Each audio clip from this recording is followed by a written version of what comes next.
うぽあおう。皆さんこんばんは。本日もあつ森実況やっていきますよ。というわけでやってまいりました。とうとうしまくりをする気になったのね。誰がそんなこと言ったんだ？そういえばまだ何も決まっていませんでしたね。マリサさん面白いリクエストが来たから見てほしいのだ。もしかしてしまくり以外のリクエストか？よかったら石なししまくりやってください。しまくりのリクエストじゃないか。いいリクエストが来てよかったですね。新しい試みだから万年ネタ切れマリサもこれで活動できるわね。万年ネタ切れは否定できないな。それはそうと石を禁止するということは。石が材料の株禁止というルールで OK なのだ。なるほど納得わかったぜ。でもこういう石っぽく見える家具はどうなんだ？当然石が材料じゃないから OK だなもう。たぬきちがシャシャリ出てきた。石が素材の DIY 家具禁止ということなんだな。それじゃあルールを間違えないようにしまくり返しなのだ。間違って石を使わないようにするためにもだな。収納に余ってる石をレイムへプレゼントだぜ。ありがたいんだけど、次の私のしまくりの縛りが石を使う家具だけしか使えませんとかにならなきゃいいけど、それはそれで面白いんじゃね？そんな条件で島が完成するとは思えないわ。石を禁止することは決まったんだがそれだけじゃ何を作っていいのか思いつかないぞ。それくらい自分で考えなさいよね。まあいいやとりあえずインパクトのある入り口を作るぜ。ラムネさんのお家がこんなところに。今回はラムネさんのお家は飾る付けしないのでちょこっとよそに移設だな。次の日、ラムネさんのお家よりもこの空港から近い案内所を移設したいんだよな。それは島をぶっ壊すしか解決方法はないわよ。まだぶっ壊したくないから今回は我慢してしまくりをするしかないな。ではまずはマイデザインをお借りするぞ。マイデザインを禁止してほしいというリクエストがいっぱい来てるけど、過去にやってるのでそちらが気になる方は説明欄の再生リストからご覧くださいなのだ。また英語でマイデザインを検索してる。ブリックロード、英語でレンガの道を検索するぞ。いいのが出てくるかな？その一番上の赤いレンガの道かわいいわね。それじゃあ下のレンガの道を借りるぜ。私のおすすめ使ってくれないの？別のところを飾るときにお借りしようじゃないか。クリエイターさんをお気に入りに登録したから他のマイデザインも見てみようぜ。他のカラーのマイデザインも制作されてるのね。というわけで色が薄い方のレンガの道のマイデザインを10枚お借りしたぜ。斜めの道を使うのね。入り口といえばやっぱ斜めの道だよな。私も入り口で使ったことあるから斜めの道を使いたい気持ちよくわかるわ。左右対称にしようと思ったらすぐに案内所にぶつかったからめっちゃ短くなっちまったぜ。もう案内所を爆破するしかないわね。爆破予告は犯罪だからやめた方がいいだなもう。まあいいや、斜めの道が短いけど気にせずマイデザインを貼っていくぞ。まあ大体マリサのしまくりはいつもゴリ押しでなんとかなってるものね。でもそのゴリ押しのせいで塔に統一感がなくなったりとか、家具が多すぎて島が重くなったりとか、最終回で強引に島を完成させたりとか、いいことばかりではないんですけどね。そういう負の部分も含めてしまくりの動画を楽しんでほしいぞ。負の部分多すぎはロタ。大道は短いけど真ん中にいい感じの広場が完成しそうだぜ。そこのど真ん中に色々家具を飾ろうってわけね。問題なさそうなのでこのまま奥の方までマイデザインを塗ってしまうぜ。ちなみに奥には何を飾るつもり？入り口といえばたぬき商店だろ？誰もお客さん来ないのに入り口にたぬき商店を置いても意味ない気が。そう言われればそうだな。低木だったら低木だ。なんでそんなに低木でテンションが上がるわけ？だって石の壁とか洋風の柵が使えないだろ？なので低木に頼らざるを得ないんだ。なるほど泣く泣く低木を使おうってことなのね。この斜めの道の横に洋風の柵を使うと可愛いかもしれないのにな。では島の完成が夏頃になると思うから白いプルメリアを植えるぞ。言ったからにはちゃんと夏頃には完成させなさいよね。ただし何を作るのか思いついた場合に限るということにしてくれ。よしとりあえず低木はこれで OK。入り口の道の横にだけ桃の木を植えておくぞ。なんで桃の木なわけ？収納にいっぱい余ってたからかな。そう飛行場を出てすぐのところ、左右に道を伸ばしておかないと。そこに道がないとかなり不便そうだものね。歩きにくいのは問題外だからな。そこの道と道との間お花を植えるのにぴったりね。お花だって？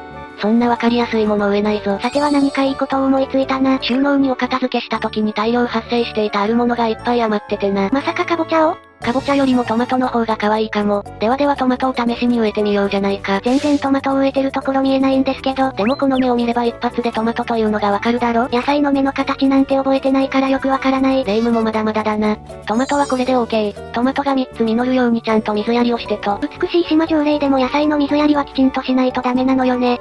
せっかくだからトマトは白いプルメリアで囲むぜ。そうすると収穫できないじゃないの。トマトは飾りだから収穫できなくても問題ないぜ。プルメリアを植えたらここの空きスペースにウェディングなベンチを設置。リメイクカラーはガーデンを選んだのね。ちょうどガーデンリメイクが2つ余ってたからな。植物が育ってないからまだまだ地味ね。じゃあ派手になりそうな家具を、収納から発掘だぜ。デタモルフォ調の模型。模型はそのまま地面に置いても目立たないから丸太のスツールを DIY してと。ベンチの裏に設置して上に乗せるぜ。丸太のスツールじゃちょっと低いかもね。本当はサンクスギビングベーススタンドを使いたいんだけど。石禁止だから無理なのね。ああそういうことだな。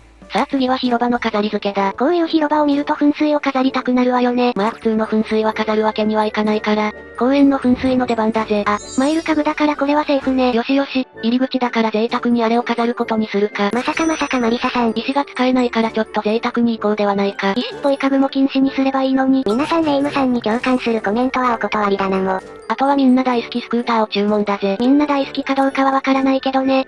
それとだな、小物を乗せるためのおしゃれなアイテムを。来た仕事を一切しない匠ライフ。なのでポキは全然ないんだけどな。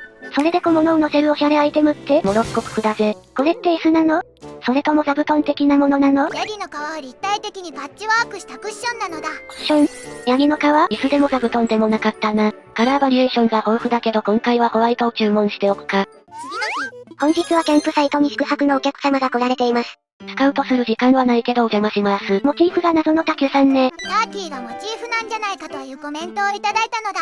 そう言われればそうかもな。それじゃあ届いた家具を飾っていくぜ。早速お城の門の登場ね。購入した家具少ないからな。それにしてもお城でもなんでもないところにそれは贅沢すぎるんじゃない？入り口はこれくらい贅沢に飾らないとな。スクーターは公園の噴水の左側に設置だぜ。あとはモロッコプフね。モロッコプフはちょっと待ってくれよな。次はこのお城の門から見えてるところを飾り付けだ。あまり見えないから飾り付けは難しそうだけど。見えないからといって適当に飾るわけにはいかないぜ。なのでアイアンガーデンテーブルと、アイアンガーデンチェアを作ってだな。鉄鉱石は使い放題なのね。鉄鉱石は石じゃないもんね。カラーはお城の門に合わせてブラックにリメイクだぜ。では見えにくいかもしれないけどお城の門の奥に並べていくぞ。ちょっと何やってるのかわからないわね。椅子に座るとこんな感じだ。これは住民さんが座ってくれると嬉しいかも。それじゃあ右側も同じようにアイアンガーデンシリーズを並べるぞ。あまり見えてないけど家具の設置をミスりまくってるのはわかるわ。そこは見逃してくれよな。住民さんすぐに座ってくれるといいわね。それはそうとお城の門の両端このままじゃダメだから、島と練り粉を注文だぜ。島と練り粉も黒を注文。ノンノンホワイトを注文だ。それとテーブルに飾るパイとシャムロックソーダも買っておくぞ。たまたまシーズン家具を見つけたから島栗に取り入れるつもりね。いやいやちゃんとこの2つを買うのは計算通りだ。やっぱり島と練り粉は最高だぜ。飾ると雰囲気がガラリと変わるわね。まだ物足りないから、綿あめの屋台をここに置いてと。また黒い家具。そんでもって乳母車を。あらまあ可愛いクマちゃん。あとはテーブルにパイと。そのミスを料理を飾るとき必ずやらかしてるわね。お城の門が目隠しになってくれなかったぜ。それじゃあ次はこの奥を飾るぞ。では豆吉ちゃんを召喚してと。未だに粒豆の違いがわからないんですが、私もよくわかってないけどな。マリサお店の扉中心からずれてるわね。じゃあ左に一マス動かすぞ。これも中心から扉が。じゃあこれでどうかな？あ、たぬき商店を飾るの諦めた。何を言ってるんだレイム。初めからエイブルさんを飾るつもりだったんだぞ。早速ポンチョさんが座ってくれてるわね。お城の門の裏にアイアンガーデン家具を飾って大正解だっただろ。そやドヤ顔したくなる気持ちわからなくはないわね。エイブルさんの両サイドには家具を飾りたいからマイデザインを貼ってと。お花とか植えれば楽なのに。そんな楽な道に逃げてどうするんだ？それで何を飾るわけ？それが簡単に思いつくのなら苦労しないぜ。エイブルさんの中に逃げ込んだ。見てくれレイムこの強そうな兜。これからそのいでたちで動画を進行するつもり？そんなわけあるはずないぞ。でもなんか変なもの頭につけてる。これでいろんな電波をキャッチするといろんなアイディアが浮かぶらしい。頭にアルミホイルを巻くのと楽の発想なのかな？レイムいいこと思いついたぞ。古いミシンをエイブルさんに飾るのは昔っからの定番な手法じゃないの？聞こえない。手回しオルガン。それをエイブルさんに飾ってるのは見たことないかも。ほら新しい発想が思いついたじゃないか。それじゃあちょっと注文した商品が届く前に。また桃を植えてるのね。木をいっぱい植えるのがこんなに楽しいとは。オリバーソースさんまで椅子に座ってるのね。じゃあちょっと前から記念撮影撮っておかないとな。残念手遅れだったわね。マジかよー。古いミシンはただの飾りだからここに設置だ。看板代わりって感じなのね。そしてこの奥には、モロッコプフやっと出たわね。そしてこの上にはウェディングなキャンドルを乗せておくぜ。この飾り方は可愛いかも。実は海外ネキがやってたのを真似してるだけなんだけどな。なんじゃそら。ちなみに海外ネキはウェディングなキャンドルじゃなくて母のキャンドルを乗せてたぜ。なるほどインスパイアーと言いたいわけね。というわけで右側はカフェテーブル S にウェディングなチェア、手回しオルガンを飾ってみたぞ。まあまあ可愛いんじゃないかしらね。せっかくだからこっちにもモロッコプフとキャンドルを置いてみるか。あとは桃の木が育てば OK ということで。そういえば街灯を飾ってなかったから広場に2つ余ってたのを飾っておくぜ。続いて案内所前も飾ろうかな。マリサの島案内所前が超狭いからいつも苦労してるんじゃなかったっけ？そうだから後から飾り付けをすると辛いから先に終わらせておこうと思ってだな。じゃあその精神で砂浜も飾ればいいのに。砂浜だけは飾りたくないでござる。前デザインはこんな風に真ん中をくり抜いて貼ったので、ちょっくら第3の島に行って素材を集めるぜ。第3の島なんてお花しかないじゃないの。そうだぞお花を集めて帰るんだぜ。お花を植えるような楽な道には逃げたくないってさっき言ってたような。案内所前の飾り付けくらい楽な道に逃げてもいいじゃないか。開き直った。当然お花を植えて終わりというわけじゃないからな。花壇に合うものといえばベンチだよな。他にも色々あると思うけど、なのでガーデンベンチを4つ DIY だぜ。ちなみに設置場所はこの4カ所だぜ。なんだか無難な置き方な気がする。変わった置き方なんてする必要なしだ。そしてガーデンベンチの横にはお気に入りのマイル株を並べていくぞ。こんなにマイル株ばっかり使うんだったらお片付けの時に全部処分すべきだったわね。じゃあ今日はもうマイル株は使わないぜ。なのでカボチャの柵を DIY だ。この柵のどこにカボチャを使ってるのかしら？カボチャで形を整えてるんじゃね？なるほどその可能性ありね。これだけじゃちょっと物足りないな。なのでこの端っこにリンゴの木を植えるぜ。桃じゃなくていいの？リンゴもいっぱい余ってるからな。よしよしあとはリンゴが育つのを待つだけだな。それでは完成した姿をお送りしようじゃないか。こういう肝心な時に住民さんがいないのね。そううまくいかないのが人生だよな。何をそんな知った風な口を聞いてるのよ。まあ生きていれば色々あるんだって。案内所前はこんな感じなんだが、せっかくだから夜の姿も見てもらおうかな。モーリスさんにモヤモヤが出てるからそれどころじゃなさそうだけど。実は僕他の島へお引っ越ししようかと思ってるんだ。よしわかった行ってこい。皆さんお待ちかねのたぬきガチャのコーナーをお送りするだなも。誰も待ってないと思うけどね。写真を持ってない住民が来るかどうか運命の分かれ道だな。きちんとご制約になってるけど果たして新しい住民は？北様ご新居建設予定地。ピカさんの写真は持ってるぞ。ほらたぬきガチャなんて当てにならないっていつも言ってるじゃないの。そんなこと言ったってしょうがないじゃないか。次回もよろしくだなも。ももも